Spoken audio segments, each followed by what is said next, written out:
இன்னைக்கு இந்த மோசேட்டு இருந்த கேரக்டர் நம்ம பார்க்க போகிறோம். மோசே அவ்வளோ பெரியவனா கடவுள் மாற்றினார்னா காரூண்யம் பெரியவனாக்கும் உண்மைதான். ஆனால் நம்முடைய சைடில் என்ன பண்ணுன்றதை கொஞ்சம் யோசிக்கணுமா இல்லையா? இல்லையா?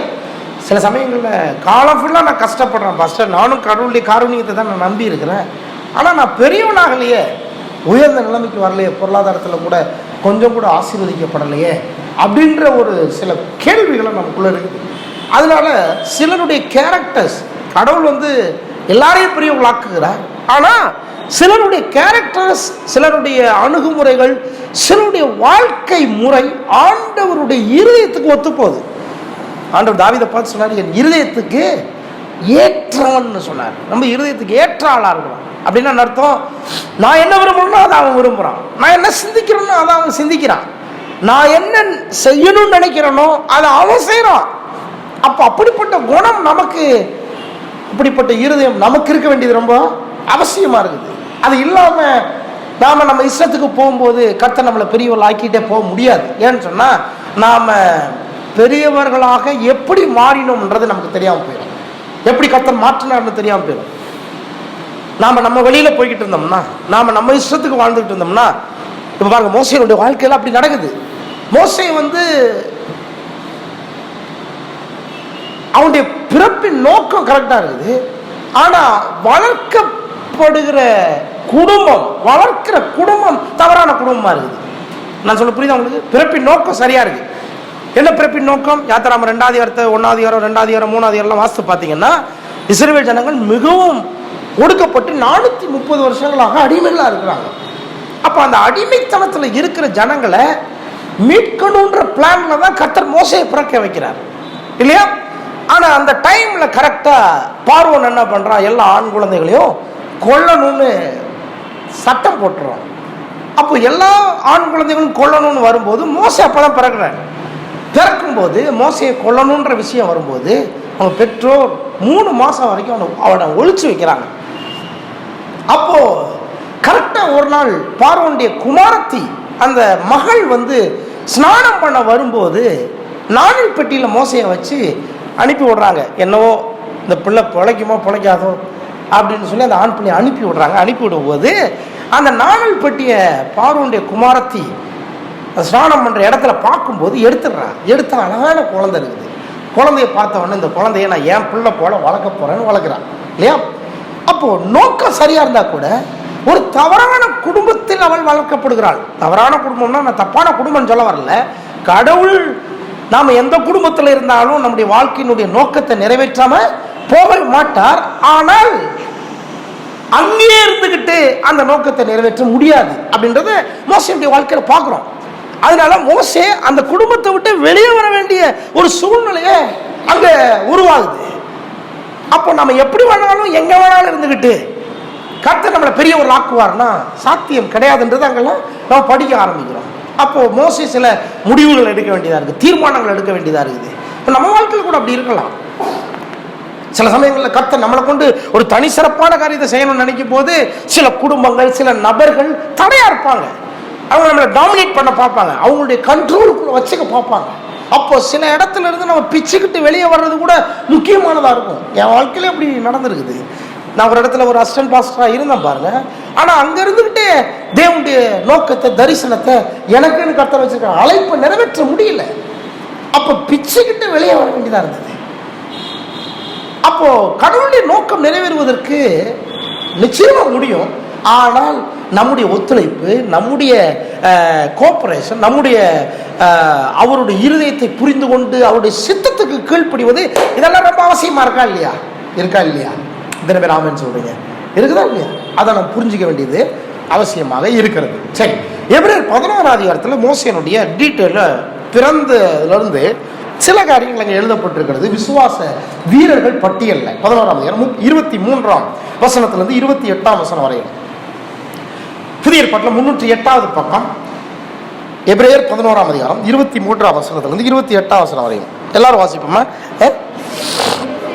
மோசே பிறந்த போது அவனுடைய தாய் தகப்பன்மார் அவனை அழகுள்ள பிள்ளை என்று கண்டு, சொல்லுங்க அழகுள்ள பிள்ளை, சதவீதம் அழகுள்ள பிள்ளை, அழகான பிள்ளைகளை கை தூக்க பார்ப்போம். இல்லைங்க, மீதி பேர்லாம் இல்லைங்க. அழகான பிள்ளைலாம் கை தூக்க பார்ப்போம். நமக்கே டவுட்டு, நம்ம எப்படி கம்பேர் பண்ணிக்கிறோம்னா மற்றவங்களை பார்த்து கம்பேர் பண்ணிக்கிறோம். அவங்க கருப்பாக இருக்காங்க, நான் கொஞ்சம் அழகாக வெள்ளையாக இருக்கிறேன், அதனால நான் அழகா, வெள்ளையாக இருக்கிறவங்களாம் அழகானவங்கன்ற நினப்பு நமக்கு இல்லை. இல்லை, ஏன்னா நாங்கள் கருப்பாக இருக்கிறோம். அனிதா சொல்லுது அதெல்லாம் கிடையாதுங்க, நாங்கள் கருப்பாக இருக்கிறோம் ஆனாலும் அழகாக இருக்கிறோம். ஆமே, அப்படியே பைபிள் சொல்லுது உன்னத பாட்டில், நான் கருப்பாக இருந்தாலும் அழகாக இருக்கிறேன். அந்த வசனத்தை யார் வாசிச்சிருக்கீங்களா? சரி, வாசிட்டு போயிருங்க டக்குன்னு. உன்னத பாட்டுக்கு திருப்புங்களேன். உன்னத பாட்டு 1ஆம் அதிகாரம். கருப்பாக இருக்கிறவங்களுக்கு கொஞ்சம் என்கரேஜ்மெண்ட்டாக இருக்கும். ஒருவேளை என்ன மாதிரி வெள்ளையாக இருக்கிறவங்கள பற்றி நான் பேசலை. 1ஆம் அதிகாரம் திருப்புங்களேன். 1ஆம் அதிகாரம்.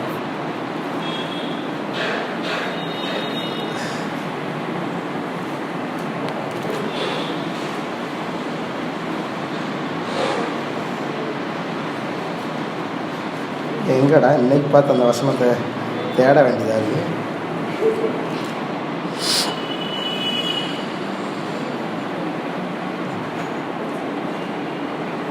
யாருக்காவது கண்டுபிடிச்சிட்டிங்களா? டக்குன்னு கண்டுபிடிங்க பார்ப்போம். 1 ஃபஸ்ட்டே வருது. 6ஆம் வசனம் வாசிங்க எல்லாரும். நான் கருப்பா இருக்கிறேன் என்று பாராதேயுங்கள். மா வாசிக்கிறீங்களா? பார்க்குறீங்களா? நான் கருப்பா இருக்கிறேன் என்று பார்க்காதீங்க. வெயில் என்மேல் பட்டது, அதனால கருப்பாயிட்டேன். என்னை திராட்சை தோட்டங்களுக்கு காவற்காரியாக வைத்தார்கள். என் சொந்த திராட்சை தோட்டத்தையே நான் காக்கவில்லை. என் ஆத்தும நேசரே, உமது மந்தை எங்கே? இப்படியே வாசிட்டே வந்தீங்கன்னா, ஸ்திரீகளில் ரூபவதியே, இப்படியே வாசித்தீங்கன்னா அழகா இருக்கிறேன்ற வார்த்தையும் வரும். சரி, நான் கருப்பா இருக்கிறேன் என்று பாராதீங்கள். அப்போ சரி, இங்க வந்துடும். Ebraiயர் 11 அழகா இருக்கிறாள் என்று கண்டு விசுவாசத்தினாலே, வாசிங்க 23, விசுவாசத்தினாலே ராஜாவுடைய கட்டளைக்கு பயப்படாமல் அவனை 3 மாதம் ஒளித்து வைத்தார்கள். இப்போ 2 காரியமா நான் பிரித்து சொல்ல போறேன். ஒன்று, மோசே பெரியவனாகிறதுக்கு அவனுடைய பெற்றோர் செய்த காரியம் என்ன, மோசே பெரியவனானதுக்கு அவன் செய்த காரியம் என்ன, ரெண்டையும் பார்க்கலாம். ஏன்னா இங்கே நம்ம 2மே இருக்கிறோம் இல்லை, பெற்றோரும் இருக்கிறோம், பிள்ளைகளும் இருக்கிறோம், நாமளும் இருக்கிறோம், நம்முடைய பெற்றோரும் இங்கே இருக்கிறாங்க. மோசேயை கர்த்தர் வேதம் சொல்லுகிறது மிகவும் பெரியவனாக்கினார். மிகவும் பெரியவன்னா எக்ஸலன்சி அண்ட் இன்ஃப்ளூயன்ஸ் இல்லையா, சிறப்பு மிகுந்தவனாக மாற்றினார், அவனை செல்வாக்கு மிகுந்தவனாக மாற்றினார். மோசேயை கர்த்தர் சிறப்பு மிகுந்தவனாக செல்வாக்கு மிகுந்தவனாக மாற்றுவதற்கு பெற்றோர் செய்த 3 காரியம், அதுக்கப்புறமாக மோசே செய்த காரியங்கள், இதை நாம பார்க்கணும்.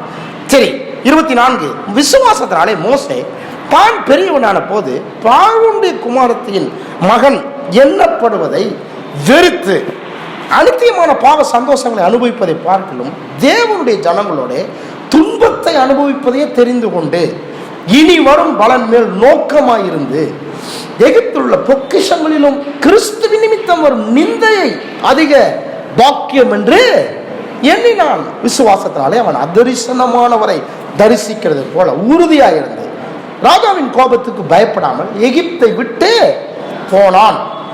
விசுவாசத்தினாலே முதற் பேரானவைகளை சங்கரிக்கிறவன் இஸ்ரவேலரை தொடாதபடிக்கு அவன் பஸ்காவையும் ரத்தம் பூசுதலாகிய நியமத்தையும் அனுசரித்தான். விசுவாசத்தினாலே அவர்கள் சமுத்திரத்தை உலர்ந்த தரையை கடந்து போவது போல கடந்து போனார்கள்.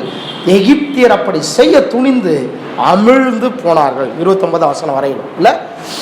அப்போ 2 பகுதியாக பிரிப்போம். ஒன்று, கர்த்தர் மோசேயை பெரியவனாக்குறதுக்கு அவருடைய பெற்றோர் என்ன பண்ணாங்க, இரண்டாவது மோசே என்ன பண்ணான், இரண்டையுமே பார்ப்போம். 23ஆம் வசனத்தில் சொல்லப்பட்டிருக்கிறது, மோசே பிறந்த போது அவனுடைய தாய் தகப்பன்மார் அவனை அழகுள்ள பிள்ளை என்று கண்டு, சொல்லுங்க அழகுள்ள பிள்ளை என்று கண்டு.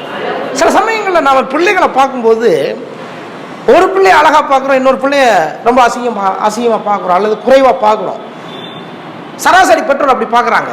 ஆனால் இந்த பெற்றோர் பிள்ளைய அழகா பார்க்குறாங்கன்னா உண்மையாலுமே அந்த பிள்ளைகிட்ட அழகு இருந்தது.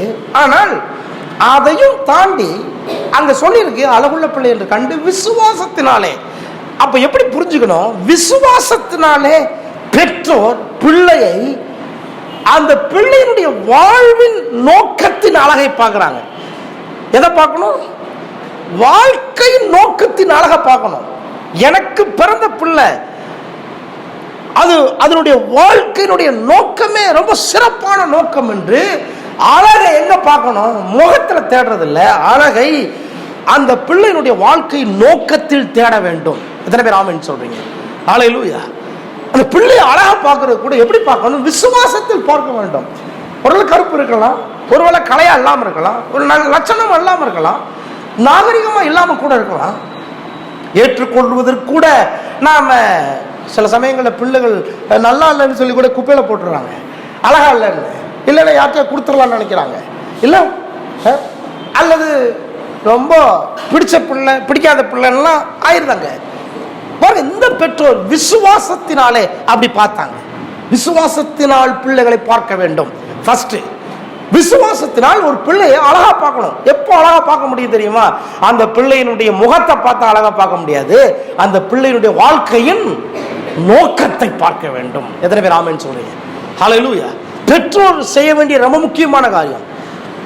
ஒருவேளை இந்த பெற்றோர் மாத்திரம் இந்த பிள்ளை என்ன பிள்ளை, ஊரே ஆண் பிள்ளையை கொள்ளுங்கன்னு சொல்லி கொல்லணும்னு சொல்லி சட்டம் போட்டாங்க, நாம ஏன் இந்த பிள்ளையை பாதுகாக்கணும், பாதுகாக்க வேண்டிய அவசியம் என்ன அப்படின்ற ஒரு ஒரு ஒரு எண்ணம் வந்திருந்தா வர்றதுக்கு வாய்ப்பு இருக்கா இல்லையா? வாய்ப்பு இருக்கு.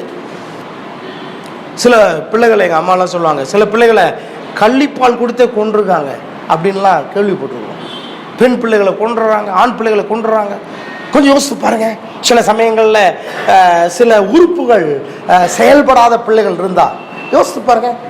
இல்லை சிலர்லாம் வழியில் பார்க்குறோமே, இந்த பிள்ளைகள்லாம் பிறந்திருக்கிறாங்கன்னா பிள்ளையா பிறக்கும் போதே இப்படிப்பட்ட ஒரு முக பாவனை, இப்படிப்பட்ட சரீர அமைப்பு இருக்கும்போது இந்த பிள்ளைகளை எப்படி அந்த பெற்றோர் ஏற்றுக்கொண்டாங்கன்னு நினைக்கும் போதே ஆச்சரியமா இருக்கும். சில சமயங்கள்ல பிள்ளைகளுடைய வாழ்க்கையில அவங்க அறகுறையா மீன்ஸ் அவங்க ஒரு ஒரு லட்சணமா இல்லாதனால கூட அந்த பிள்ளைகள் தங்களுடைய வாழ்க்கையை கெடுத்துக் கொள்வதற்கு காரணமாயிருது. எனக்கு தெரியும், ஒரு பையன் இருக்கிறான். அந்த பையன் மிஞ்சி போன 18-20 வயசு தான் இருக்கும். அவனுக்கு கொஞ்சம் சில ப்ராப்ளம், முகத்துலலாம் கொஞ்சம் பிரச்சனை, சரீரத்தில் கொஞ்சம் பிரச்சனை. ஆனால் அது அவனுக்கு வாய்ப்பு எதுக்குன்னா அவன் தப்பு பண்றதுக்கு. நீங்க தெருவெல்லாம் பார்த்தீங்கன்னா அந்த பையன்